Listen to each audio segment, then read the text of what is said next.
Right. اسی طریقے سے شادی بیاہ کی رسمیں، بہت ساری رسمیں ہمارے کلچر کے اندر ہیں لیکن وہ اسلامک پرنسپل سے کلیش کرتی ہیں. نبی کریم علیہ الصلوۃ والسلام نے فرمایا کہ خیر النکاح ایسرہ او کما قال، کہ سب سے بہترین نکاح ہوتا ہے جو سب سے آسان ہے. نکاح میں آسانی پیدا کرو. بلکہ ایک حدیث مبارکہ میں آتا ہے کہ نبی کریم علیہ الصلوۃ والسلام نے فرمایا کہ اپنے نکاح مسجد میں کرو. ان ادر ورڈ سمپلسٹی کے ساتھ کرو. تو یہ اصول ہے نکاح کا. اسلامک پرنسپل یہ ہے آسانی، سمپلسٹی، اور باقی اور بھی ہیں، صرف ایک دو مثالیں دی ہیں. اب اگر کسی کلچر کے اندر اگر شادی کی رسمیں ایسی ہیں کہ اس میں 6 فنکشنز ہوتے ہیں اور اس میں دکھاوا ہوتا ہے اور جہیز بنایا جاتا ہے لڑکی کا، اور پھر لڑکی کا جہیز ساری دنیا کو دکھایا جاتا ہے، شو آف ہو رہی ہے، پلس ایک بہت بڑا برڈن ہے لڑکی پہ، لڑکی والوں پہ. کئی کلچرز میں ایسا ہوتا ہے کہ لڑکے والوں پہ بوجھ ہوتا ہے الٹا، وہ بہت زیادہ خرچ کرنا ان کو پڑتا ہے وغیرہ. تو یہ سارے اسلامک پرنسپلز کے خلاف ہیں. اسلامک پرنسپل شادی کے میں نے ایک دو آپ سے ذکر کیے. تو اپنے کلچرل پریکٹسز کو اسلام کے پرنسپلز کے انڈر لایا جائے.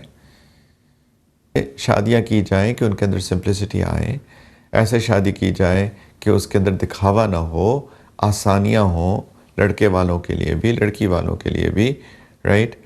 کئی کلچرز ہوتے ہیں وہاں لڑکی سے پوچھا ہی نہیں جاتا شادی سے پہلے. اب یہ تو اسلامک پرنسپلز کے بالکل خلاف ہیں. وہ کہتے ہیں جی ہمارے کلچر میں ایسے ہی ہوتا ہے. تو میرے بھائی، آپ کی کلچر میں اگر ایسا ہو رہا ہے تو غلط ہو رہا ہے، کیونکہ دین کہتا ہے کہ لڑکی سے اجازت ضروری ہے شادی کے لیے.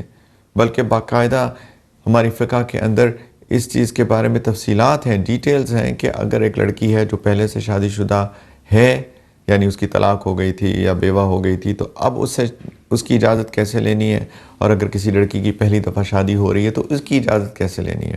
باقاعدہ اتنی ڈیٹیلز ہیں، اتنی تفصیلات ہیں.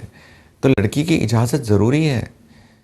بلکہ جتنے بھی نکاح پڑھانے والے لوگ ہیں ان کو چاہیے کہ اس وقت تک نکاح نہ پڑھائیں جب تک 2 گواہ نہ لے لیں جنہوں نے لڑکی سے اجازت لی ہو کہ اس لڑکے کے ساتھ وہ رضامند ہے شادی کرنے کے لیے اتنے حق مہر کے ساتھ.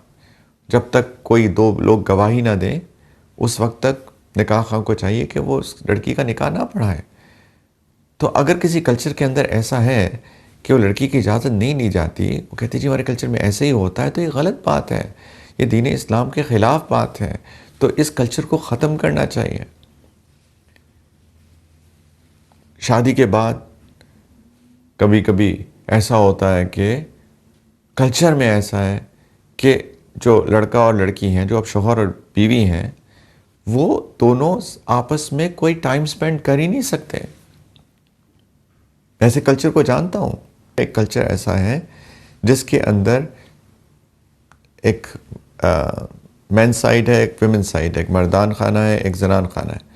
اور سارا دن مردان خانہ میں رہتے ہیں، سارا دن عورتیں زنان خانہ میں رہتی ہیں. ایسا کلچر ہے کہ شوہر اور بیوی سارا دن ملاقات ہی نہیں ہوتی ہیں. صرف رات کو سونے کے لیے کمرے میں ملاقات ہوتی ہے. نہ کھانا ساتھ کھا سکتے ہیں، نہ ساتھ اٹھ بیٹھ سکتے ہیں، نہ مشورہ کر سکتے ہیں، نہ بات کر سکتے ہیں. یہ تو دین اسلام کے پرنسپلز کے بالکل منافی ہے.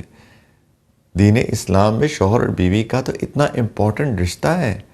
وَمِنْ آيَاتِهِ أَنْ خَلَقَ لَكُم مِّنْ أَنفُسِكُمْ أَزْوَاجًا لِتَسْكُنُوا إِلَيْهَا وَجَعَلَ بَيْنَكُم مَّوَدَّةً وَرَحْمَةً. سکون کے لیے شادی ہوتی ہے، محبت ہے، فرینڈشپ ہے، بانڈنگ ہے، رحمت ہے. نبی کریم علیہ الصلوۃ والسلام اپنی بیویوں سے روزانہ ان کی دیکھ بھال کرتے تھے، ان کا خیال کرتے تھے، ان سے پوچھتے تھے، ان کو سفر پہ لے کر جاتے تھے، ان سے مشورہ کرتے تھے. سیدہ خدیجہ رضی اللہ عنہا سے جو تعلق نبی کریم صلی اللہ علیہ وسلم کا تھا، ایک بانڈنگ کا، ایک محبت کا، ایک پیار کا، ایک دوستی کا، یہ ہے دین اسلام کے اندر نکاح. اگر ہمارا کلچر کوئی ایسا ہے جس کے اندر یہ شادی کی جو بیسک اسلامک پرنسپلز ہیں وہ سیبوٹاج ہو رہے ہیں، اگر ان کو ختم کیا جا رہا ہے تو پھر ایسے کلچر کو ختم کرنے کی ضرورت ہے. میں صرف مثالیں دے رہا ہوں. بچے کی پیدائش، اس کے اندر ہمارے عجیب کلچرز ہیں. لڑکی بچے کی پیدائش کے وقت اپنے شوہر سے دور ہوتی ہے. جبکہ یہی تو وقت ہوتا ہے جہاں شوہر اپنی بیوی کے ساتھ کھڑا ہو. اس کی اس مشکل وقت میں، بچے کی پیدائش ایک بہت مشکل مرحلہ ہے، اس وقت شوہر اپنی بیوی کے ساتھ کھڑا ہو، اس کا ہاتھ بٹائے، اس کا خیال کرے، اس کو ایموشنلی سپورٹ کرے، اس کو سائیکولوجیکلی سپورٹ کرے، اس کو مورلی سپورٹ کرے، ہر طرح سے اس کو سپورٹ کرے، فائنینشیل سپورٹ کرے. رائٹ؟ بچہ اس مرد کا بھی ہے، بلکہ نسب تو اسی سے چلے گا. اور وہ شوہر جو ہے اس وقت اگر سائڈ پہ ہو جائے اور لڑکی جو ہے، بیوی اس کی جو ہے اپنے ماں باپ کے گھر چلی جائے اور پھر مہینے بعد 2 مہینے بعد آئے جب کہ وہ کام کاج کرنے کے قابل ہو گئی ہے، تو یہ بالکل مناسب نہیں ہے. تو پلیز اس چیز کو سمجھیں کہ کلچر اچھی بات ہے as long as principles of Islam کے انڈر ہو، اسلامی اصولوں کے تحت وہ کام کریں. اگر کلچر جو ہے وہ اسلام کے اصولوں کے اوپر آ گیا اور اس کو نظر انداز کر دیا گیا تو یہ بالکل مناسب نہیں ہے. سنت یہ ہے کہ ایسے کلچر کو ختم کیا جائے اور اسلام کے اصول ان کو سامنے لایا جائے. اللہ کرے کہ یہ بات ہم لوگوں کو سمجھ میں آ جائے، کیونکہ یہ بہت اسٹرانگ پرنسپل ہے.